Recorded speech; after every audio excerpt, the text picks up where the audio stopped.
বিধান যেন বাস্তবায়ন না হয়। বাংলাদেশে সবচাইতে বেশি এই বিধানের বিরোধিতা করে এমপি, মন্ত্রী আর চেয়ারম্যানেরা, ঠিক কিনা বলে? ওরা চায় ওদের হাতগুলা থাক, এই জন্য ওরা কোরআনের বিরোধিতা করে। মহান আল্লাহ সুবহানাহু ওয়া তাআলার দরবারে শুকরিয়া আদায় করছি যে মহান আল্লাহ রাব্বুল ইজ্জত ওয়াল জালাল দুনিয়ার সমস্ত ব্যস্ততাকে উপেক্ষা করে পবিত্র জুমার সালাত আদায় করার উদ্দেশ্যে আল্লাহর ঘর মসজিদে আমাদেরকে সকলের আগে এসে আলোচনায় শরীক হওয়ার তৌফিক দান করলেন। মহান আল্লাহ রাব্বুল ইজ্জত ওয়াল জালালের দরবারে নত শিরে শুকরগুজার হচ্ছি, শুকরিয়া আদায় করছি, সকলে পড়ছি আলহামদুলিল্লাহ। আল্লাহ রাব্বুল আলামিন দয়া করেছেন, করুণা করেছেন, সুস্থতার জীবন আমাদেরকে দান করেছেন। সুস্থতার নিয়ামত দিয়ে আল্লাহ তাআলা আমাদেরকে পরিপূর্ণ করেছেন। সেজন্য সকলের আগে আল্লাহ তাআলা আমাদেরকে মসজিদে আসার তৌফিক দান করলেন, আলহামদুলিল্লাহ। জুমার আজান যখন মানুষের কানে যাবে তখন দুনিয়ার সমস্ত কাজকর্ম মানুষের জন্য হারাম হয়ে যায়। আল্লাহ রাব্বুল আলামিন বলেছেন, মি ইয়াউমিল জুমআতি ফাসআউ ইলা যিকরিল্লাহি ওয়া যারুল বাই।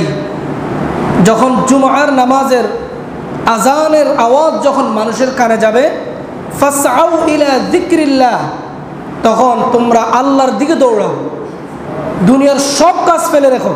ওয়া যারুল বাই, ব্যবসা বাণিজ্য করা, লেনদেন করা, চাকরি বাকরি করা সব হারাম হয়ে যায়, এগুলো করা যায় না। কিন্তু আমাদের দেশের চিত্র হচ্ছে উল্টা। আমরা যখন জুমার নামাজের আজান শুনি তখন আমরা লুঙ্গি আর গামছা নিয়ে গোসল করতে দৌড়াই, ঠিক কিনা? আমাদের দেশে মানুষে জুমার নামাজের আজান শুনলে তখন গোসল করতে দৌড়ায়, কিন্তু আল্লাহ বলছে ফাসআউ ইলা যিকরিল্লাহ, আজান শোনার সাথে সাথে আল্লাহর দিকে দৌড়াও। সুবহানাল্লাহ। এটা প্রত্যেকটা মানুষের উপর ফরজ। আজানের পর দুনিয়ার কোনো কাজ আর জায়েজ নেই, কিন্তু আমরা সেটা করি না। আমি আজকে আপনাদের সামনে কথা বলবো রবের পরিচয় নিয়ে। আমরা অনেকেই আল্লাহ রাব্বুল আলামিনের উপর আমার ধারণা নাই।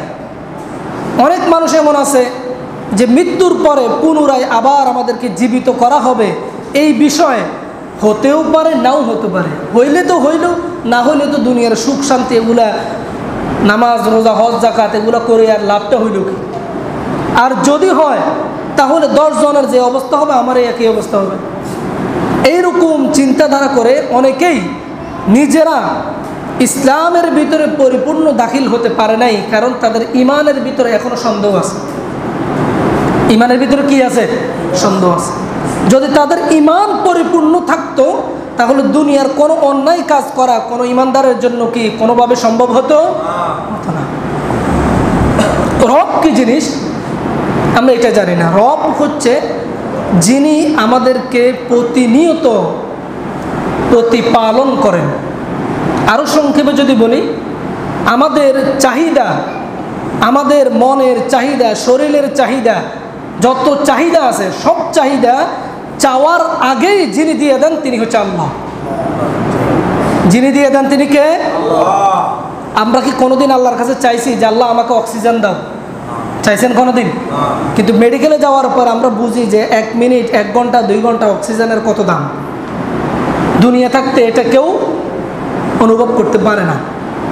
এইভাবে অসংখ্য চাহিদা প্রতিনিয়ত আল্লাহ তাআলা আমাদেরকে দিচ্ছেন যা আমরা না চাইতে পাচ্ছি। আর যিনি দেন তিনি হচ্ছে রব। যিনি দেন তিনি কে? কথা বলেন না কেন? তিনি কে? আল্লাহ। তিনি হচ্ছেন রব। আল্লাহ রাব্বুল আলামিন এর জন্য বলেছেন যে তোমরা আমার সৃষ্টি জগৎ নিয়ে গবেষণা করো। সৃষ্টি জগৎ নিয়ে যদি গবেষণা করো তাহলে এর ভিতরে তোমরা আমাকে খুঁজে পাবা। সুবহানাল্লাহ। সৃষ্টি নিয়ে গবেষণা করো। এই যে বৃষ্টি দিচ্ছে আল্লাহ তাআলা, আকাশ থেকে কি দিচ্ছে? বৃষ্টি। এগুলো কি কোনো সরকার দেয় নাকি আল্লাহ দেয়? কথা বলা কে দেয়? আল্লাহ রাব্বুল আলামিন বলেন, আল্লাহুল্লাযী আরসালার রিয়াহা ফাতুসিরু সাহাবা।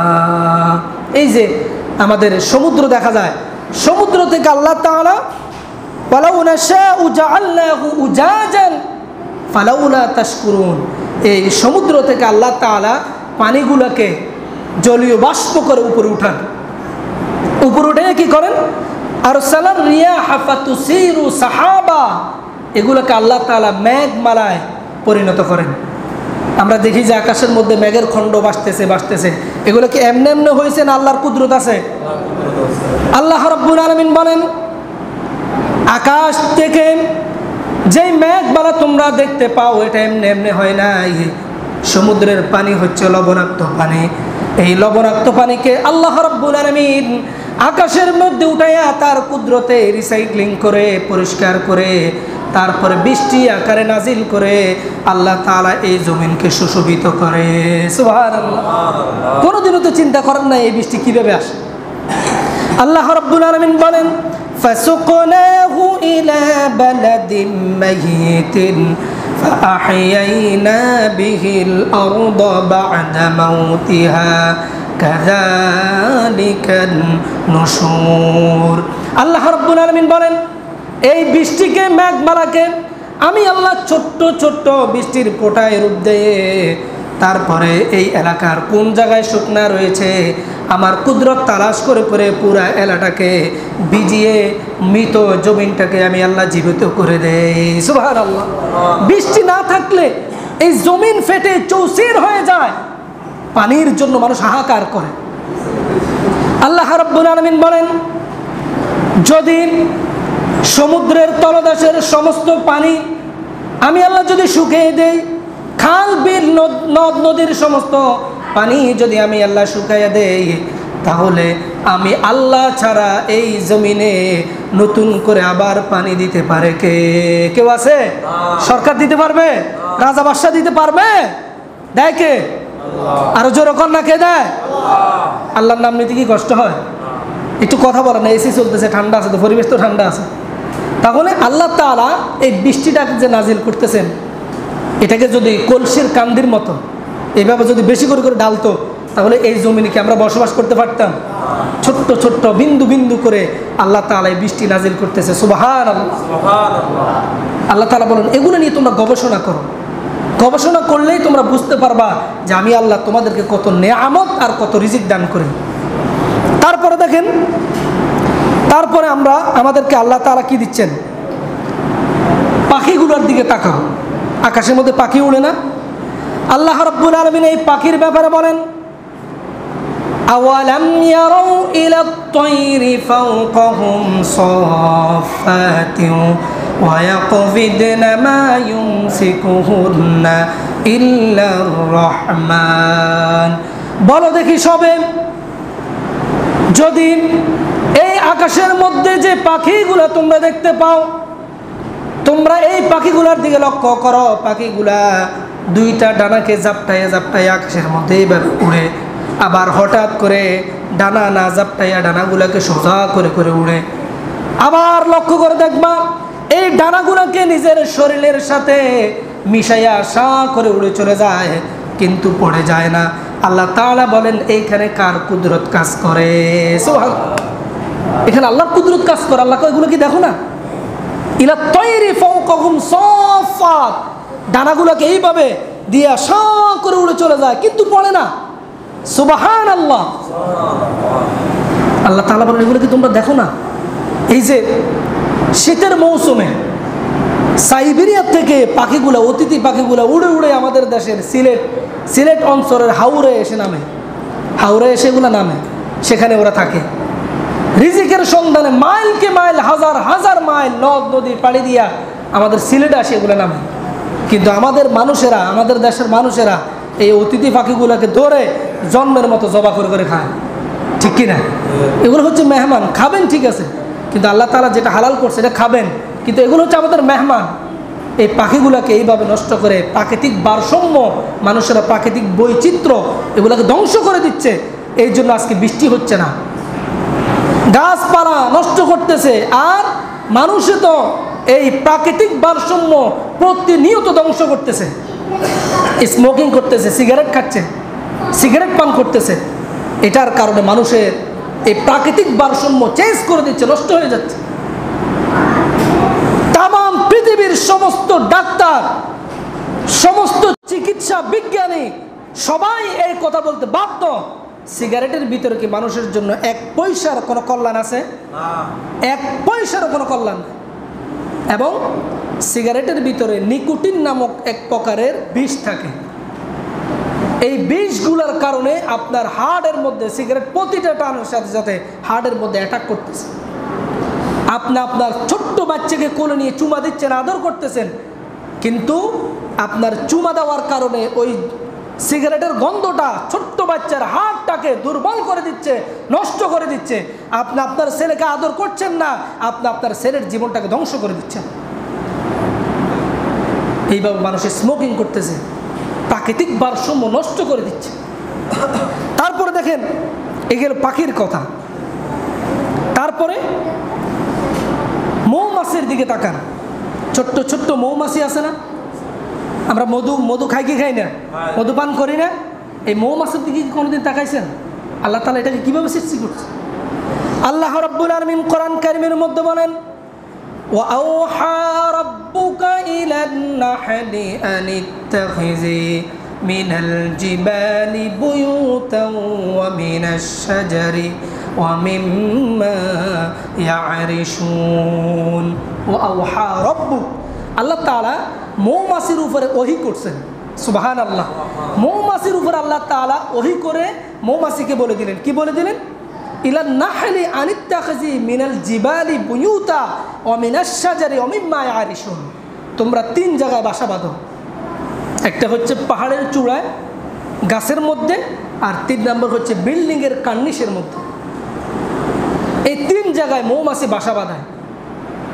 মৌমাছি, এক একটা মৌমাছির বাসা 5 কেজি, 10 কেজি, 20 কেজি, 1 মন, পাহাড়ের মধ্যে 1 মন, 1.5 মন ওজনের মৌমাছি বাসা বাঁধে। এই বাসাগুলা কি লটকে লটকে ঝুলে ঝুলে থাকে।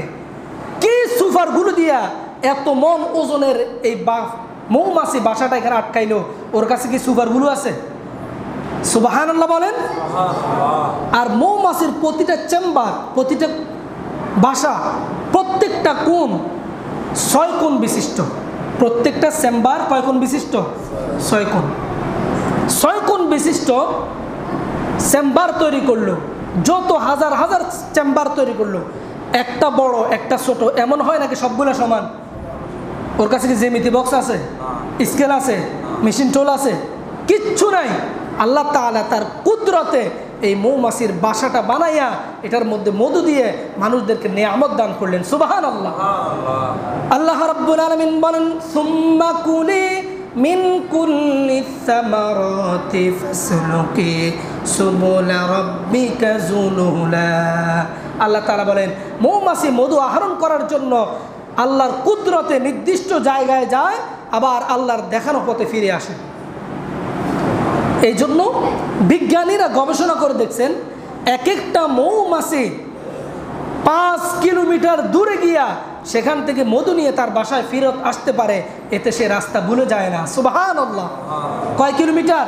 5 কিলোমিটার দূরে গিয়ে সেখান থেকে মধু আহরণ করে নিয়ে আসে। মধু নিয়ে যখন বাসায় আসলো, তখন বাসার মধ্যে একটা চেকপোস্ট। মধুটা কোত্থেকে আনলো? এটা কি ভালো ফুল থেকে আনলো নাকি ময়লা জায়গা থেকে আনলো? এটা চেক করার জন্য চেকপোস্ট আছে। এই চেকপোস্টের মধ্যে যখন আসতো, তার মধুটা চেক করা হলো। যদি ভালো ফুলের মধু হয় তাহলে তাকে ভিতরে ঢুকতে দেয়, আর যদি কোনো ময়লা আবর্জনার থেকে মধু আনে তাহলে মৌমাছি, যিনি চেকপোস্টের দায়িত্বে আছে, তিনি মৌমাছির ঘাড়ের উপর একটা কামড় দিয়ে সাথে সাথে ওরা মেরে ফেলে। যেগুলো পবিত্র ভালো ফুলের মধু, সেগুলো নিয়ে তাকে ঢুকতে দেয়। এখন এক এক ফুলের মধু এক এক রকম, কিছুটা মিষ্টি, কিছুটা একটু টক, বিভিন্ন রকমের মধু। কিন্তু আমরা যখন একটা বাসা থেকে মধু নিয়ে মুখে দেই, আমরা কি হরেক রকমের স্বাদ পাই নাকি এক রকমের স্বাদ?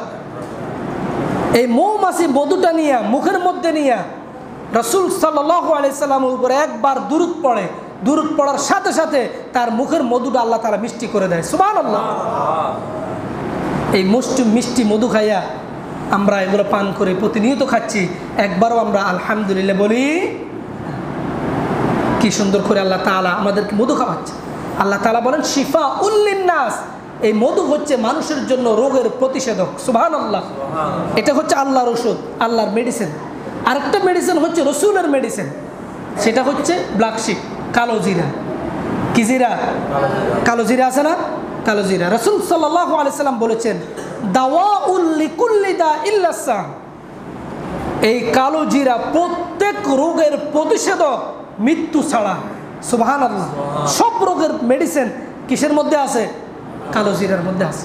এই জন্য রাসূল সাল্লাল্লাহু আলাইহি সাল্লাম বলেছেন সকালবেলা ঘুম থেকে উঠে হাত ধুয়ে পরিষ্কার করে 1 চামচ মধু ডান হাতের তালুতে নিয়ে এখানে 1 চিমটি কালো জিরা দিয়ে মিক্স করে জিহ্বা দিয়ে ছেটে ছেটে যারা খাবে, আল্লাহ তাআলা তাদেরকে সকল রোগ থেকে মুক্ত রেখে তাদেরকে আল্লাহ তাআলা সুস্থতার জীবন দান করবেন। সুবহানাল্লাহ।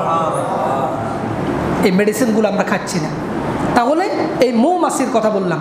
এখন আসেন, আমি আজকে আপনাদেরকে কোরআনের বিজ্ঞান সম্পর্কে রবের পরিচয় নিয়ে আলোচনা করতেছি আপনাদের সামনে।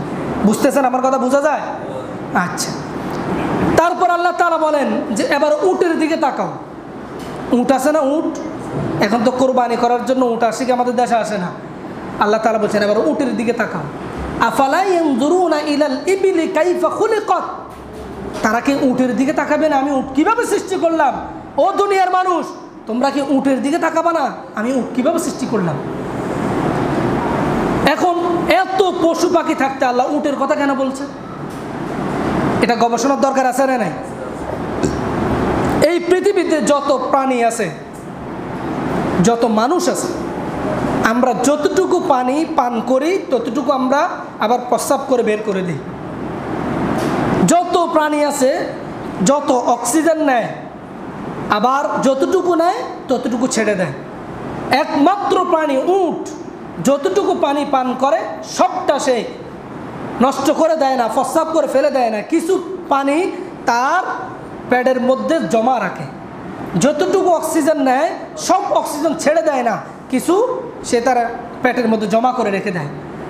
মরুভূমি এলাকার মধ্যে বিশাল ঝড় হয়, সাইমুম ঝড় হয়, বালুর ঝড়। এখন মানুষেরা যখন টের পায়, টেলিভিশনে বিভিন্ন পত্র পত্রিকায় যখন নিউজ আসে, তখন মানুষেরা ঘরের দরজা টরজা বন্ধ করে নিজের জায়গায় চলে যায়। কিন্তু উট তো মরুভূমির প্রাণী, ওরা কোথায় যাবে?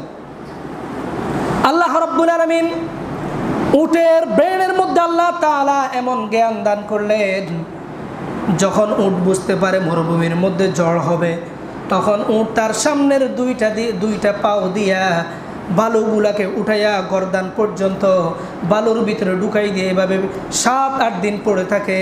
এর মধ্যে তার পানি আর অক্সিজেনের প্রয়োজন হয় না। সুবহানাল্লাহ। আল্লাহ তাআলা বলেন আফালা ইয়ানজুরুনা ইলাল ইবিলি কাইফা খুলিকাত, হায় দুনিয়ার মানুষ তোমরা কি দেখবে না আমি উট কিভাবে সৃষ্টি করলাম? সুবহানাল্লাহ, সুবহানাল্লাহ। তারপরে দেখেন বাবুই পাখি। বাবুই পাখি আছে না? কথা কয় না, আপনারা কি বুঝেন না? বাবুই পাখি ছিলেন না তো কথা কন না কেন? তো শহর অঞ্চলের মানুষেরা না ঘরের ভিতর বাবুই পাখিটা কিনে, এখানে তো গ্রাম অঞ্চল, বাবুই পাখি দেখা যায় না। বাবুই পাখি বাসা বাঁধে কোথায়? তাল গাছের মধ্যে, বিশেষ করে বিশাল বিশাল বাসাগুলো ঝুলে। এই বাসাগুলো নিয়ে কি কোনোদিন গবেষণা করছেন? এত ছোট্ট বাবুই পাখির মাথার ভিতরে আল্লাহ তাআলা কি ব্রেন দান করলেন, কি মেধা তাকে আল্লাহ তাআলা দান করলেন। যে বাসা বাবুই পাখি বানাইছে, এই বাসা বানানো তো দূরের কথা, কোনো বুয়েটের ইঞ্জিনিয়ার পর্যন্ত এই বাসাটাকে সিরা সারা খুলতে পারবে? কথা কনা খুলতে পারবে?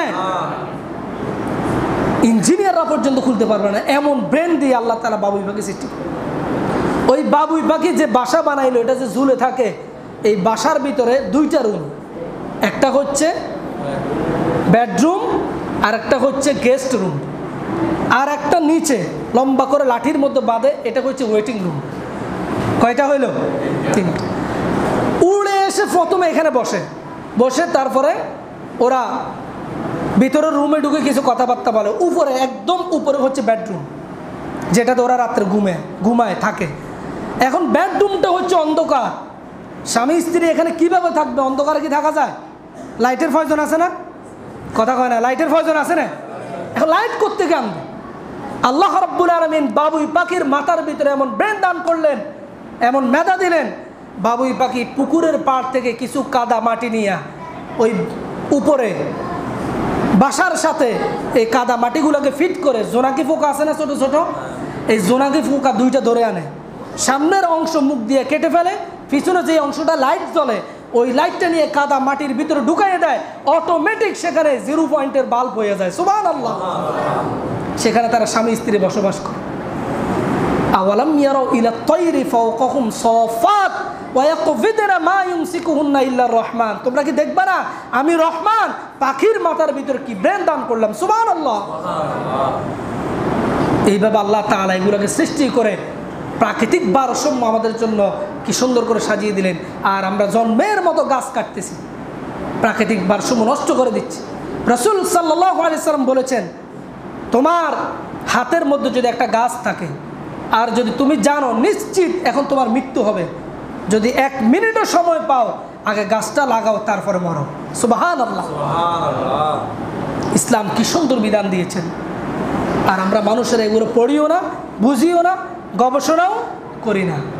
তারপরে দেখেন সৌরজগৎ, আমরা মনে করি জগৎ হচ্ছে একটা, দুইটা, একটা হচ্ছে ইহ জগৎ আর একটা পরজগৎ, একটা দুনিয়া আর একটা মৃত্যুর পরে যে জগৎ, এই জগৎ। জগৎ কি আসলে দুইটা? বহু জগতের রব আল্লাহ তাআলা। সূরা ফাতিহার মধ্যে আল্লাহ তাআলা কি বলেছেন? আলহামদুলিল্লাহি রাব্বিল আলামিন। জগৎ সমূহের রব। জগৎ একটা নয়, বহু জগৎ। এই জগৎ সম্পর্কে আল্লাহ তাআলা বলেন যে আমরা যে চাঁদ দেখি, এই চাঁদটা হচ্ছে 2,32,000 মাইল দূরে। দুনিয়া থেকে চাঁদ হচ্ছে 2,32,000 মাইল দূরে। চাঁদের উপরে হচ্ছে সূর্য, সূর্যের দূরত্ব হচ্ছে 9,30,00,000 মাইল দূরে। সুবহানাল্লাহ বলেন নাই? এই চাঁদ সূর্য, এখন আমরা মনে করি, বিজ্ঞানীরা মনে করছে মনে হয় এগুলোই বড়, এর চাইতে বড় আর কিছু নেই, কিন্তু এর চাইতে বড় হচ্ছে তারকা। সুবহানাল্লাহ। কোন? এর চাইতে বড় কি? তারকা। এই তারকাগুলো আমরা যে দেখি আমরা মনে করি মনে আকাশের বিয়ে হচ্ছে আর এখানে লাইটিং দিয়ে সাজায় রাখছে, এরকম নাকি? ছোট্ট ছোট্ট তারকাগুলো দেখা যায়। এই তারকাগুলো কত বড় দেখেন। আল্লাহ তাআলা তারকাগুলোতে সৃষ্টি করলেন। যে সূর্য 9,30,00,000 মাইল দূরে, ওই সূর্য 3 কোটি সূর্য খাইয়া হজম করে ফেলতে পারে এরকম লক্ষ কোটি কোটি তারকা আল্লাহ তাআলা আকাশের মধ্যে ফিট করে রেখেছে। সুবহানাল্লাহ। এরপরে আছে কি? Galaxy, black hole. ওইটা কি?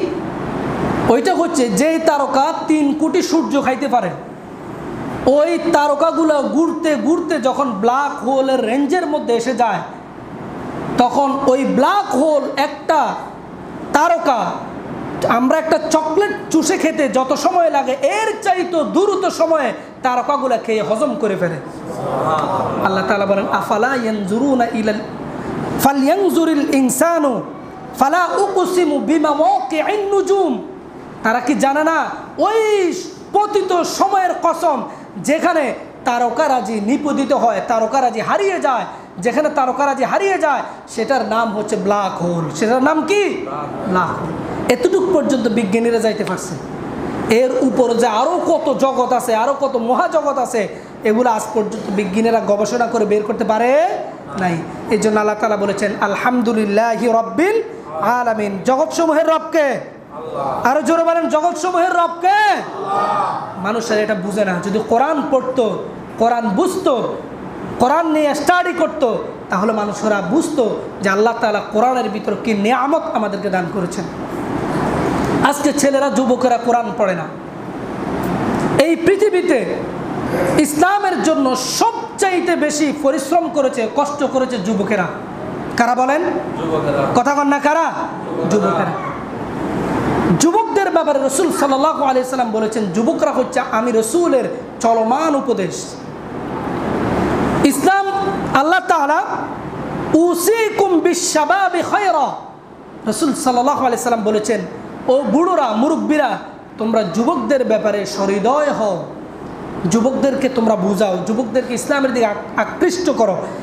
ইসলামের জন্য আমাকে, রাসূল সাল্লাল্লাহু আলাইহি সাল্লাম বলছেন, আমাকে ইসলাম দিয়ে আল্লাহ তাআলা দুনিয়ায় পাঠিয়েছেন, আর ইসলামকে সম্প্রসারিত করার জন্য, মানুষের দ্বারে দ্বারে পৌঁছে দেওয়ার জন্য আমাকে সবচেয়ে বেশি সহযোগিতা করেছে যুবকেরা। সুবহানাল্লাহ। আবু বকর রাদিয়াল্লাহু তাআলা আনহু যখন ইসলাম কবুল করেন বয়স ছিল 37 বছর। কত বছর? 37 বছর। ওমর রাদিয়াল্লাহু তাআলা আনহু যখন ইসলাম কবুল করেন বয়স ছিল 26 বছর। তারপরে জুবাইর ইবনে আওয়াম, আব্দুর রহমান ইবনে আউফ বয়স ইসলাম যখন কবুল করেন বয়স হচ্ছে 17 বছর। হযরত আলী রাদিয়াল্লাহু তাআলা আনহু যখন ইসলাম কবুল করেন বয়স হচ্ছে 8.5 বছর। কত বছর? তাহলে এগুলো কি যুবক না সব বুড়া? সব যুবকেরা। আর ইসলামের ব্যাপারে সবচাইতে বেশি বিরোধিতা করেছে বুড়ারা। কারা বিরোধিতা করেছে?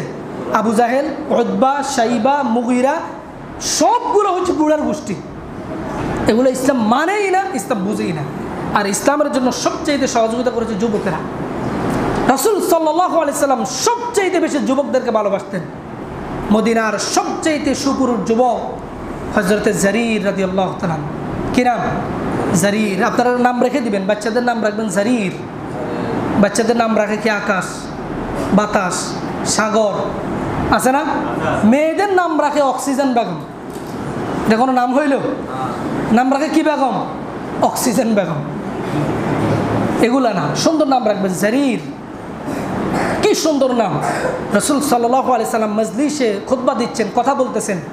হযরতে জারির মজলিসে প্রবেশ করলেন। হযরতে জারির বসার জন্য জায়গা পায় নাই, এক কর্নারে দাঁড়ায় আছে। রাসূল সাল্লাল্লাহু আলাইহি সাল্লাম দেখলেন, দেখে নিজের গায়ের চাদরটা খুলে হযরত জারিরের দিকে নিক্ষেপ করে বললেন, জারির ইজলিস ইয়া জারির, হে জারির তুমি আমার চাদরের উপরে বসো। সুবহানাল্লাহ। জারির আমার চাদরটা বিছাই এটার উপরে বসো। হযরত জারির চাদরটাকে বুকের সাথে জড়াইয়া উচ্চ স্বরে কান্না শুরু করলেন আর বললেন, আকরামাকাল্লাহ কামা আকরামতানি ইয়া রাসূলুল্লাহ। হে রাসূল আমার কি ক্ষমতা আছে আপনার চাদরে বসার? সুবহানাল্লাহ। আকরামাকাল্লাহ আপনি আমাকে সম্মানিত করেছেন। হে রাসূল আল্লাহ তাআলা আপনাকে যেমন সম্মান মর্যাদা দিয়েছে আরো দেখ, আরো বাড়িয়ে দেখ যেভাবে আপনি আমাকে সম্মানিত করেছেন। সুবহানাল্লাহ। রাসূল সাল্লাল্লাহু আলাইহি সাল্লাম যুবকদেরকে এইভাবে ভালোবাসতেন। এই যুবকেরা যদি চায় সমাজকে পাল্টে দিতে পারে। যুবকরা চাইলে সমাজের গতি চেঞ্জ করে দিতে পারে। যুবকদের দ্বারা সম্ভব না? অসম্ভব। কিন্তু আজকে আমাদের যুবকগুলো নষ্ট হয়ে যাচ্ছে। আমাদের যুবকেরা আজকে নামাজ পড়ে না। মসজিদে মসজিদে কয়েকজন বুড়া মানুষ নামাজ পড়ে, কিন্তু যুবক নাই। যদি তারা কোরআন পড়তো, ইসলাম পড়তো, ইসলাম সম্পর্কে জানতো, স্টাডি করতো, তাহলে তারা ইসলামের সুচিতল ছায়াতলে ঐক্যবদ্ধ হলে ইসলাম নিয়ে কেউ বাজে মন্তব্য করতে পারতো?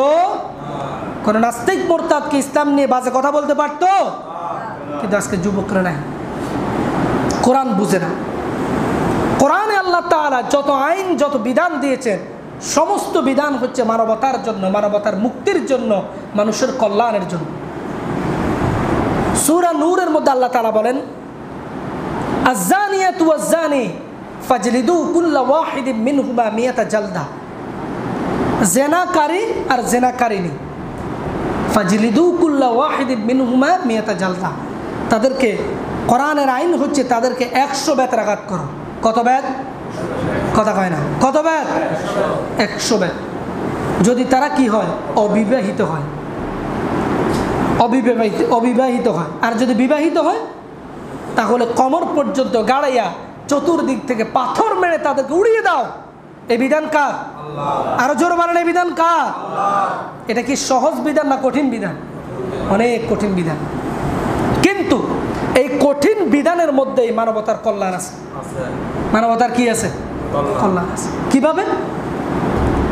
শরীয়তের বিধান হচ্ছে যদি জেনাকারী ধরা খায় আর যদি সাক্ষ্য প্রমাণের ভিত্তিতে প্রমাণিত হয় ও নিশ্চিত জেনাকারী, তাহলে কুমিরার এলাকায় এলাকায় মাইকিং করে দিবে। মাইক দিয়ে বিভিন্ন জায়গায় পাবলিসিটি করে না? একটি ঘোষণা কুমিরা এলাকার সকলের অবগতির জন্য জানানো যাচ্ছে যে ইলিয়াস পেট্রোল পাম্প এলাকায় একটা জেনাকার ধরা খেয়েছেন, সাক্ষ্য প্রমাণের ভিত্তিতে প্রমাণিত হয়েছে। কুমিরা হাই স্কুল ময়দানে আগামী শুক্রবার জুমার নামাজের পরে ওর শাস্তির বিধান সেখানে প্রয়োগ করা হবে। সবাইকে দলমত নির্বিশেষে সেখানে ঐক্যবদ্ধ হয়ে স্বচক্ষে ওই সাক্ষী প্রদর্শন করার জন্য বিনীতভাবে অনুরোধ করা গেল। সব মানুষ সেখানে যাবে, স্কুল মাঠে সবাই জড়ো হয়ে দাঁড়িয়ে থাকবে। আর ওই জেনাকারী আর জেনাকারিনীকে হাই স্কুল মাঠের মাঝখানে দাঁড়াইয়া, সেখানে কমর পর্যন্ত গাড়াইয়া, চতুর্দিক থেকে মানুষে রেল লাইনের যে পাথর আছে ওই পাথরগুলো মেরে মেরে ওর মাথা উড়িয়ে দিবে, শেষ করে দিবে। আপনারা আমাকে সাক্ষী দেন, এই দৃশ্য দেখার পরে কুমিরা এলাকায় আর 50 বছরের মধ্যে কোনো জেনা হবে? কথা বলেন না কেন, জেনা হবে? আস-সারিকু ওয়াস-সারিকাতু ফাকতাউ আইদিয়াহুমা, চোর আর চোরুনি যে চুরি করলো গাছের ডাব, মানুষের নারকেল, আড়াল থেকে মুরগি, আছে না চোর, আছে না নাই? চোররাও এখন বড় ইন্টারন্যাশনাল চোর। গাছের তুম ডাব পাড়ে, নারকেল চুরি করে, মুরগির ঘরের তুম মুরগি চুরি করে, কই চুরি করস না, কই এমন কি চুরি নি, আর কৌকে পিকনিকে না করি করে কি কয় না, আর জোর করে কজে কজে আর কি চুরি করি, এমনি আর একখানা পিকনিকে না করি, ইয়াল্লা আর চোর কোন পারে না। বাবার চোরের কি বাম্পার দেখছেন। কোরআনের বিধান হচ্ছে আস-সারিকু ওয়াস-সারিকাতু ফাকতাউ আইদিয়াহুমা, সাক্ষ্য প্রমাণের ভিত্তিতে চোর যদি প্রমাণিত হয় চোর, তাহলে কি করো, তার 2 হাত কবজি পর্যন্ত কেটে দাও। এখন এই বিচার যদি কুমিরা হাই স্কুল ময়দানে হয় আর মানুষেরা যদি সবাই চতুর্দিক থেকে চোরের হাত কাটার দৃশ্য দেখে, 50 বছরের মধ্যে কুমিরা এলাকায় কোনো গাছের ডাব চুরি হবে? ও ডাবের দিকে তাকাইবে আর হাতের দিকে তাকাইবে, একবার ডাবের দিকে তাকাইবো আবার কিসের দিকে তাকাইবো। আমি অজু করতে যাই, যদি গড়ি একটা অজুখানায় রাখি দিই, আর যদি গড়ি যদি মোটামুটি দামি হয়, 200-100 টাকার নোট পড়ে দেখলে মানুষ আয় হুজুর দেখো, হুজুর 200 টাকা মসজিদে এটা পাই, ধরেন এগুলো দিয়ে দিয়ে। আর যদি টাকার অঙ্ক বড় হয়, 2000 টাকা হয়, এগুলো কি মসজিদে আসে? কথা কয় না কেন, মসজিদে আসে?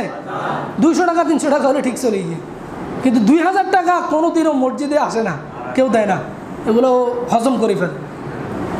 তাহলে যদি এই গড়ি পড়ে থাকে, টাকা পড়ে থাকে, ও একবার গড়ির দিকে তাকাইবে আর হাতের দিকে তাকাইবে, আর এক গ্লাস পানি খাই করবে লা হাওলা লা কুওয়াতা ইল্লা বিল্লাহ। এটা ধরারও দরকার নাই, দৌড়ে হুজুর পর্যন্ত নিমো, এই গ্যারান্টি কে দিব? আমি এটা দৌড়লে কেউ যদি দেখে ফেলে এই যে গড়ি, তাহলে আমি চুরি ধরা খাই যে মুখে, এই জন্য এটা দিয়ে কেউ দৌড়বেও না, তাকাবেও না, ঠিক কিনা বলেন? তাহলে এক চুরির মধ্যে, এক জেনার ভিতরে লক্ষ লক্ষ মানুষ সোজা হয়ে যাবে কি যাবে না? এটাই হচ্ছে কোরআনের আইন। আর এই আইন যদি বাস্তবায়ন করা হয় বাংলাদেশে, সর্বপ্রথম সংসদের ভিতরে যত এমপি মন্ত্রী আছে একটারও হাত থাকবে নাকি হাত ছাড়া হবে? এই বিধান যেন বাস্তবায়ন না হয়, বাংলাদেশে সবচাইতে বেশি এই বিধানের বিরোধিতা করে এমপি মন্ত্রী আর চেয়ারম্যানেরা, ঠিক কিনা বলে? ওরা চায় ওদের হাতগুলো থাক, এই জন্য ওরা কোরআনের বিরোধিতা করে। এরা বুঝে শুনে ইসলামের বিরোধিতায় নেমে পড়ছে। এক একটা এমপি মন্ত্রী কিয়ামতের দিন আল্লাহ তাআলা বলেছেন যে দুনিয়ায় যা চুরি করছে, ডাকাতি করছে, কিয়ামতের দিন সব কান্দে নিয়ে উঠবে। সুবহানাল্লাহ কোন? আমরা এক একজন এমপি মন্ত্রীর কান্দের ভিতরে 20 টাকা 50 টাকা বালু দেখবো কি দেখবো না? কথা কয় না। 40 টাকা 50 টাকা ইট আছে না নাই? 220 টন রড আছে না নাই? ইতিকেন ব্যাগান কান্দল দিয়ে দেখবো সোজই কিরে এমপি সাহেব, চেয়ারম্যান সাহেব আসসালামু আলাইকুম, কটা সালাম দিস না, তোর ফিডের মধ্যে এত ইট বালুকা, কাজে এখানে দুনিয়া তোর সম্পদ মারি দিছি যে এখানে। কথা কয় না, কান্দেলে উঠবো কি উঠবো না? সাহাবাই কেরাম প্রশ্ন করে, ইয়া রাসূলুল্লাহ 20 টাকা ইট এতে কান্দে কেন লইব, আর তো ফাঁসখানা লইতাম নহরি। রাসূল সাল্লাল্লাহু আলাইহি ওয়াসাল্লাম বলেন কিয়ামতের দিন এক এক জনের কাঁধকে আল্লাহ তাআলা উহুদ পাহাড় সমান করে দিবে। সুবহানাল্লাহ। এবার কোন লন সম্ভব না অসম্ভব? যেতে মুরগি চুরি করছে কান্দে কি থাকবো? মুরগি দুগালো ওকে রাখবো যে কিয়ামতের ময়দানে, এদের কান্দের ভিতরে কি মুরগি। আর যেতে ডাব চুরি করছে, ডাব কতগুলো কান্দে লইলে আঁটের, কিরে তোর কান্দে ডাব কা, কত তোর ঘরের পিছিয়ে তুই মারি দিই যে রাতি, হ্যাঁ তুই এটা দিয়ে বারবার যাচ্ছে দিয়ে দেখাস, তুই যদি ওই দিন দেখি আমার দড়ি ফেলতি তত বাঁচতাম। দত্তিও তো পারস না, ডাবগুলো তো নিয়ে বিলের মধ্যে কাড়ি ছিঁড়ি খাইছিলাম, এখন তো আল্লাহ কি বিচার করলো, ডাব তো আর কান্দে। সুবহানাল্লাহ বলেন। এ সোররা কিয়ামতের দিন ডাব কান্দে নিয়ে উঠবে কি উঠবে না? যে মদ ব্যবসা করে ও কান্দে কি নিয়ে উঠবো? মদের বোতল নিয়ে উঠবো কি উঠবো না? হ্যাঁ, যে বিড়ি বেছে এত বিড়ি এতক্ষণ কান্দলে উঠবো, কি এত বিড়ি করতে নাইছস, কজে এটি বেচছিলাম যে এখন এখন কান্দলে উঠে গেছি যে। তাহলে দুনিয়ায় যে যত অন্যায় করবে, অবিচার করবে, কিয়ামতের দিন এগুলো সব কান্দে নিয়ে উঠবে। সুবহানাল্লাহ। এবং আল্লাহ রাব্বুল আলামিন বলেন, শুনো এত সহজ মনে করিও না ইসলামকে, এত হেলা খেলা। দুনিয়ায় যে বিচার করো, মেল বসে না, মেল আমাদের কুমিল্লায় বলে মেল বসে, সালিশ বসে। আপনাদের দিকে কি বলে? সালিশ বসে না, বিচার বসে না? দুই পক্ষ, ওইতে চেয়ারম্যান লই আইছে, ওইতে মেম্বার লই আইছে, দুই পাশে দিয়ে দুইজন বাম্পার লই, টাকা পয়সা যেরকম ডুববো পকেটে, বিচারও সেরকম। কথা কন না, এগুলো কি সত্য না অসত্য? চেয়ারম্যান মেম্বার দিকে ইশারা করে, কয় এলে চোখ দিয়ে ইশারা দেয়, পাবলিক তো আর বুঝে না, চোখের ইশারার লগে রায় উল্টি যাবে। উল্টে কি উল্টে না? তো এই যে চেয়ারম্যানরা কছে, চেয়ারম্যান সাহেব আপনারা এত হাদিয়াটা দিয়ে দিলাম, বিচারটা তো আর ফক্কাই না। চেয়ারম্যানকে আমি কী করবো, হেতে লই এসে এমপিরে, এইতে দিছে 20,000, ওইতে দিছে 40,000, বিচার কোন দিকে যাইব? কোন দিকে যাইব? 40-এর দিকে যাইব নি? আল্লাহ তাআলা বলেন যে তোমরা দুনিয়ায় চোখের ইশারা দিয়া মানুষের বিচার চেঞ্জ করে ফেলো, ওই চোখের ইশারা পর্যন্ত আমি আল্লাহ রেকর্ড করে রেখেছি। কিয়ামতের দিন এই ইশারার জন্য তোমাকে জবাবদিহি করতে হবে। সুবহানাল্লাহ। বাঁচার উপায় আছে? শুধু এতটুকু নাকি? আল্লাহ রাব্বুল আলামিন বলেন, ফামান ইয়া'মাল মিসকালা যাররাতিন খায়রান ইয়ারা ওয়া মান ইয়া'মাল মিসকালা যাররাতিন শাররান ইয়ারা। বান্দারেন, দুনিয়ায় কোনো বান্দা যদি যাররা পরিমাণ ভালো কাজ করে, কিয়ামতের দিন আমি আল্লাহ এর জন্য তাকে পুরস্কৃত করব। আর কোনো ব্যক্তি যদি দুনিয়া যাররা পরিমাণ গুনার কাজ করে, কিয়ামতের দিন এর জন্য আমি আল্লাহ তাকে শাস্তির মুখোমুখি দাঁড় করাবো। সুবহানাল্লাহ। যাররা কি জিনিস? যাররা কি জিনিস? সরিষা। এগুলো আগে জগর কথা ছিল সরিষা, এখন কজ যে একটা সরিষার দানাকে 70 ভাগ করলে যেই ভাগ, এর নাম হচ্ছে যাররা। এর নাম কি? তাহলে এই একটা সরিষার দানাকে 70 ভাগ করলে যদি একটা যাররা হয়, আর এই যাররার পরিমাণ গুনার জন্য যদি কিয়ামতের দিন আল্লাহ ধরে, তাহলে কোন ওহির বলে আর কোন ক্ষমতার বলে আপনি আমি নামাজ পড়ি না, আবার মনে করি যে আমি সিলসিলায় জান্নাতে যাবো? কিসে জান্নাতে যাবো? সিলসিলায় জান্নাত যাবো? খোঁজে কি হয়েছে? আর তো গুনা টুনা যা করি সমস্যা নাই, গুনা সবগুলারে এক গাঁটটির ভিতর বাঁধি বুড়া বয়সে মক্কা শরীফ জামাকে হজ করি বেল্লাই, সাদা কাপড় 2টা ফরি, 3 টুকরা ফরি, হাজরা আসওয়াদের মধ্যে সুমা দিয়া আল্লাহর গুনা সব কাবা শরীফে ফালাই তুই, আমি হাজ হিসাবে ওই বাড়ি চলে যাবো। আছে না নাই? এরকম প্ল্যান আছে না নাই? হজ করতে গেলে ভাই আমরা তো বহুত টাকা পয়সা আছে, হজ করেন না। কার যে হজ করার বয়স হয়েছে না, বলে হজ করার বলে এখন বয়স আছে? হজ করার কি বয়স আছে? আপনার যখন সমর্থক হবে তখনই আপনি হজ করবেন। আপনার কি বুড়া বয়সে, তার মানে এতে আরো কয়েকদিন গুনাহ করব, করে শেষ বয়সে মক্কা শরীফ যা কি করব? গুনাহ সব থুই, সাদা কাপড় পরি, সাদা টুপি মাথা দিই, মানুষের কাছে আয় করবো যে বহুত দেখাইছে, আল্লাহ আরো বহুত দেখাই। কি দেখছো? হজে আয় আল্লাহ তাআলা আরো কবুল করছে, আল্লাহর ঘর ধরতে এসেছি, এটা আল্লাহর ঘর ধরিয়েছে। আল্লাহর ঘর ধরি না, আল্লাহর ঘরের ভিতরে ঢুকে 50 রাকাত নামাজও যদি পড়ো, আর আল্লাহর ঘরের যদি মক্কা শরীফের নিচেও যদি তোমাকে দাফন করা হয়, দুনিয়ায় যদি মানুষের হক মেরে খাও, কিয়ামতের দিন আল্লাহ মাফ করবে না। কোন বলে, কোন ওহির বলে এই গুনাহ করতেছে? সোজা হয়ে যাওয়ার কি সময় এখনো হয় নাই? অথচ রাসূল সাল্লাল্লাহু আলাইহি ওয়াসাল্লাম বলেছেন, লা সালাতা লিমান লা দীনা লাহু, যে ব্যক্তি নামাজ পড়ে না তার কাছে দ্বীন নাই, ধর্ম নাই, ইসলাম নাই, কিছুই নেই। মান তারাকা সালাতা মুতাআম্মিদান ফাকাদ কাফার, যে ব্যক্তি ইচ্ছে করে এক ওয়াক্ত নামাজ ছেড়ে দিল, ওই ব্যক্তি কাফের হয়ে গেল। নাউজুবিল্লাহ বলবেন না? আরো জোরে বলেন নাউজুবিল্লাহ। জোর করে টুপি একটা মাথা দিয়ে পাঞ্জাবি গাদ দিয়ে আতর টাতর মাখে দিয়ে মসজিদে আইও, মুসল্লি না তো ইমামের, মুসলমানের খাতায় নাম আসেনি, আগেটা টেস্ট করো না। ইমানদারের খাতায় কি নাম আছে? রাসূলের এই হাদিস কি বিশ্বাস হয়? কথা কয় না? বিশ্বাস হয় কি হয় না? আর ভাই এটা তো ইমানের প্রশ্ন। আপনি যদি বলেন যে রাসূলের একটা হাদিস যদি আপনি অস্বীকার করেন, আপনি কি ইমানদার থাকতে পারবেন? তাহলে এই রাসূলের এই হাদিস বিশ্বাস হয় কি হয় না? মান তারাকা সালাতা মুতাআম্মিদান ফাকাদ বারিআত জিম্মাতুল্লাহি ওয়া রাসূলিহি, যেই ব্যক্তি ইচ্ছে করে এক ওয়াক্ত নামাজ ছেড়ে দিল, রাসূলের জিম্মার, আল্লাহর জিম্মার বাইরে চলে গেল, আল্লাহ বলল যা তুমি আমার দিন থেকে বের হয়ে যা, এবার যা ইচ্ছা তা করবো, যা তোর উপর আমার কোনো দায়িত্বই নেই। এত কঠিন কথা শোনার পরেও মসজিদে মুসল্লি নেই। জুমার মাইক যখন ধরি তখন এত কথা হুজুরে কী করবো আর ওয়াজ টোয়াজ করবো, আস্তে ধীরে বই থাকি না যামো আরে যাই কিনবো হুজুর যাইলে এটা কঠিন কঠিন কথা করবো, বাইরে মনের ভিতরে ডট ঢুকে যাবো, বারা বই থাকে এটাই ভালো। আসে না এরকম মুসল্লি? আসে না নাই? কিছু মুসল্লি আছে যে হাতে রেডি হই গোসল টোসল করে মসজিদে চলিয়ে ঘড়ি চাই কথা আরও তো 20 মিনিট আছে, এত খবর আছে কিনবইতে গাটলার মধ্যে বইয়ে বই বই দুনিয়ার যত আজে বাজে কথা আছে সব কোনো। তারপরে হুজুরের ওয়াজ শেষ, এখন খুতবা দিব, খুতবা তো দেখবো 10 মিনিট, এত খবর আছে কিনবো আরও কতক্ষণ বই নেন, আরও কতক্ষণ বইয়ে ইতে শেষরা মুসল্লি আরও কতক্ষণ বই বেড়ে বই খুতবা শেষ, তারপর আস্তে আস্তে করে পিছন দিয়ে আয় ফিসের কাতারে দাঁড়াবো যেন আবার সালাম ফিরে এলে সবাই আগে দৌড় দিয়ে বাইরে যেতে পারে। এরকম মুসল্লি আছে না নাই? কথা কন না, আছে না নাই? আবার কতক্ষণ ইশারা দিব না আমার শেষ করে দেন, টাইম শেষ। এদিকে দোকানে বসে দেখবো যে ঘন্টার পর ঘন্টা বসে দেখবো যে এক দোকানে বসি রই, এখানে টেলিভিশন দেখতেছে, চা খাইতেছে, 1 কাপ 2 কাপ খাইতে খাইতে দোকানদার বাজে তুই আবার আল্লাহর নাম ধরে উড়ো না, আবার দোকান বন্ধ করার টাইম আছে রাত বাজে 10টা, বসছেও তো আসর টাইম, এখনও তো উড়ো না আবার। তারপরে ইতের উড়ান যারা আর মসজিদে আইলে কজে ভাল লাগে না, ঠ্যাং কাফে ফা কাফেজ যাইতে মসজিদে বই থাকলে ভাল লাগে না, আবার মসজিদে আয়ে জুড়ে কজে এসি আছে, বাতাস আছে, ঠান্ডা আছে, কি ভাল লাগে এটা জুড়ে যে হুজুরও ওয়াজ হুজুর করতে করতে হুজুরে গামে বুক বাসায় আর এতে মুখের লোক দিয়ে দাঁড়িয়ে ভিজে ঘুমজে। এই ওয়াজ দিয়া, নসিহত দিয়া, জিকির দিয়া সমাজ পরিবর্তন হবে? নিজেরাই দায়িত্বশীল হতে হবে, নিজেরাই নিজেদের সমাজকে পরিবর্তন করার কর্মসূচি হাতে নিতে হবে, নামাজ পড়তে হবে, কোরআন পড়তে হবে।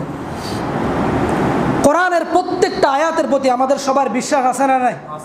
দেখি কার কার বিশ্বাস নাই হাত তোলেন, 2-3 জনের ভুলে উঠে গেছে। কার কার বিশ্বাস আছে হাত তোলেন। কোরআনের প্রত্যেকটা আয়াতের প্রতি আমাদের বিশ্বাস আছে নাকি নাই? হাত নামান। এবার শুনেন, আল্লাহ রাব্বুল আলামিন বলেছেন মাঈশাতান দনকা ওয়া নাহশুরুহু ইয়াওমাল কিয়ামাতি আমা। যেই ব্যক্তি কোরআন দুনিয়ায় পড়বে না, কোরআন বুঝবে না, কিয়ামতের দিন আমি আল্লাহ তাআলা তাকে অন্ধ করে উঠাবো। কে বলছেন? এটা কি আমি মোল্লার কথা না আল্লাহর কথা? কার কথা? ওয়া নাহশুরুহু ইয়াওমাল কিয়ামাতি আমা, চোখ নাই, অন্ধ। এটা কবে যে আল্লাহ দুনিয়া তো চোখ টোক আসি না, হয়তো খরাই টরাত করি না, বিকে টিকে করি না, চোখ না থাকলে না যাই যে মানুষের বাড়িতে বাড়িতে যে হাত পাইতে আমার তো চোখ আসিল, বিজ্ঞান ছিল, কিয়ামতের দিন আমার চোখ নাই, কারণ আল্লাহ চোখ কই গেল? আল্লাহ বলবে ক্বালা কাযালিকা আতাতকা আয়াতুনা ফানাসিতাহা ওয়া কাযালিকাল ইয়াওমা তুনসা। দুনিয়ায় কোরআন দিয়েছি, এই কোরআনের পৃষ্ঠাগুলো উল্টাইয়া কোনোদিন দেখো নাই, কোরআন পড়ো নাই, কোরআন না পড়ার কারণে দুনিয়ায় জায়গা সম্পদের দলিল দেখে দেখে পড়েছ, বুঝেছ, নিজে না বুঝলে যে বুঝে তার থেকে বুঝে এনেছ, জায়গা সম্পত্তির দলিল বুঝেছ, সব বুঝেছ, শুধু আমার কোরআন বুঝো নাই, কোরআন পড়ো নাই। আয়াতুনা ফানাসিতাহা ওয়া কাযালিকাল ইয়াওমা তুনসা। এই কারণে আমি আল্লাহ তাআলা তোমাদেরকে অন্ধ করে উঠালাম। এখন বলেন, আমাদের সমাজে যত মানুষ আছে, কিয়ামতের দিন প্রায় মানুষের চোখ থাকবে না অন্ধ হবে? চোখ থাকবে না অন্ধ হবে? আর মাঈশাতান দনকা ওয়া নাহশুরুহু ইয়াওমাল কিয়ামাতি আমা। আল্লাহ তাআলা বলেন দুনিয়ায় তাদের অন্তর থেকে, হৃদয় থেকে যত সুখ শান্তি আছে সব আমি নষ্ট করে দিব, শেষ করে দিব যদি কোরআন না পড়ে। আপনার টাকা থাকবে, সম্পদ থাকবে, ঘর থাকবে, বাড়ি থাকবে, শান্তি থাকবে না। কি থাকবে না? এই জন্য বড় বড় টাকার মালিক, বেশি বেশি টাকার মালিক রাত্রে ঘুমানোর সময় 2-4-5টা ঘুমের ট্যাবলেট খাওয়ার দরকার হয় কি হয় না? 2-4-5টা ঘুমের ট্যাবলেট খাওয়ার পরেও রাত্রে ঘুম হয় না। কেন? মাঈশাতান দনকা, শান্তি নেই। টাকা থাকবে, সম্পদ থাকবে, শান্তি থাকবে না। এখানে যদি এখন জলোচ্ছ্বাস হয়, পুরো এলাকা পানি বন্দী হয়ে যায়, পুরো এলাকায় পানি, কিন্তু মানুষের খাবারের জন্য পানি পায় না, কারণ পানি তো এলাকায় আছে, এগুলো কিন্তু খাওয়ার পানি, খাওয়ার উপযুক্ত পানি না, কিন্তু পানি আছে, খাওয়ার পানি নেই। সম্পদ থাকবে, টাকা থাকবে, সব থাকবে, কিন্তু ভোগ করতে পারবে না। আল্লাহ তাআলা বলবে তোর ডায়াবেটিস দিয়ে দিলাম, মাফি মাফিকা। পিএসবির মালিক, জিপিএস ইন্ডাস্ট্রির মালিক, বিভিন্ন ইন্ডাস্ট্রির মালিক, ওরা চাইলে প্রতি বেলায় একটা একটা গরু জবা করে খাইতে পারে কি পারে না? কথা কন না কেন, পারে কি পারে না? প্রত্যেক বেলায় একটা গরু জবা করে করে ভাত খেতে পারে, কিন্তু ডাক্তার বলে দিছে খবরদার গরুর গোস্তের কাছেও যেতে পারবেন না। মাই শাতান দনকা, শান্তি নেই, শান্তি নাই। তারপরে আপনার যে টাকা পয়সা, ইচ্ছে করলে আপনি স্প্রিংয়ের খাটের উপরে শুইতে পারবেন, ভালো ভালো ব্যাটের উপরে শুইতে পারবেন। ডাক্তার সাহেব বলে দিয়েছে খবরদার আপনার পিঠের যে কন্ডিশন, আপনাকে শুইতে হবে ফ্লোরের উপরে। তাহলে আপনি চাইলে স্প্রিংয়ের খাট কিনতে পারেন, কিন্তু কিনতে পারবেন মাই শাতান দনকা, শান্তি নেই। এক লোক নাকি ডাক্তার কাছে গেছে, যাই বল ডাক্তার সাহেব আমার শরীরের কন্ডিশন কি দেখেন। ডাক্তার দেখে দেখে দেখে যে ওর ডায়াবেটিস। কজা আপনি সকালে 2টা রুটি খাবেন, রাত্রে 2টা রুটি খাবেন। তো প্রেসক্রিপশন নিয়ে বাইরে গেছে, আবার ঢুকছে ডাক্তার। ডাক্তার সাহেব রুটি 2টা তো আমার খাইতে কইছেন, এগুলা কি রাত্রে ভাত খানার আগে খাইমো না পরে খাইমো? রুটি এগুলোতে খামো, এগুলো কি ভাতের আগে খাইম না পরে খাই? এরকম মানুষের রিজিক দিন দিন কি হয়ে যাচ্ছে? সংকুচিত হয়ে যাচ্ছে। কেন? কোরআন না পড়ার কারণে। কিসের কারণে বলেন? কোরআন না পড়ার কারণে। ওয়ানাহশুরুহু ইয়াওমাল কিয়ামাতি আ'মা, চোখ থাকবে অন্ধ হবে। এই জন্য আল্লাহ রাব্বুল আলামিন বলেন ওয়ালাউ আন্না আহলাল কুরা আমানু ওয়াত্তাকাউ লাফাতাহনা আলাইহিম বারাকাতিম মিনাস সামাই ওয়াল আরদ। আল্লাহ রাব্বুল আলামিন বলেন কোন জনপদের লোকেরা, কোন সম্প্রদায়ের লোকেরা, অর্থাৎ ইলিয়াস পাম এলাকার লোকেরা যদি 2টা কাজ করত। 1 নম্বর হচ্ছে আমানু, আমি আল্লাহর উপরে যদি তারা ঈমান আনতো, আর 2 নম্বর হচ্ছে ওয়াত্তাকাউ, আমাকে ভয় করার নীতি যদি তারা অবলম্বন করত, লাফাতাহনা আলাইহিম বারাকাতিম মিনাস সামাই ওয়াল আরদ, আমি আল্লাহ রাব্বুল আলামিন আকাশ থেকে তাদের জন্য রিজিক নাজিল করতাম, জমিন থেকে রিজিক দান করতাম। এই দুনিয়ায় কোনো মানুষের জন্য আমি আল্লাহ রিজকের অভাব দিতাম না। সুবহানাল্লাহ, তারা যদি আমার উপর ঈমান আনত। অন্য আয়াতে আল্লাহ তাআলা বলেন ফালইয়াবুদু রাব্ব হাযাল বাইত আল্লাযী আত'আমাহুম মিন জু'ইন ওয়া আমানাহুম মিন খাউফ। ফালইয়াবুদু রাব্ব হাযাল বাইত, তারা যদি এই ঘরের মালিকের ইবাদত করত, এই ঘর মানে বাইতুল্লাহ, বাইতুল্লাহর মালিক হচ্ছে আল্লাহ তাআলা, তারা যদি আল্লাহর ইবাদত করত, তাহলে আমি আল্লাহ তাদেরকে 2টা পুরস্কার দিতাম। আল্লাযী আত'আমাহুম মিন জু', তারা যখন ক্ষুধার্ত হতো আমি আল্লাহ আমার কুদরতে তাদেরকে খাবার দিতাম। ওয়া আমানাহুম মিন খাউফ, আর যদি তারা ভয় পেত, ভীতি পেত, আমি আল্লাহ রাব্বুল আলামিন আমার কুদরতে তাদেরকে নিরাপত্তা দান করতাম। সুবহানাল্লাহ, এই গ্যারান্টিগুলো যদি পেতে হয়, ক্ষুধা লাগলে যদি খাবার চাই, ভয় ভীতি পেলে যদি নিরাপত্তা চাই, তাহলে ইবাদত করতে হবে কার? জোরে বলেন কার? আল্লাহর ইবাদত করতে হবে। আল্লাহর ইবাদত যদি আমরা করতে পারি, তাহলেই আল্লাহ তাআলা আমাদেরকে রিজিক দান করবেন, নিয়ামত দান করবেন।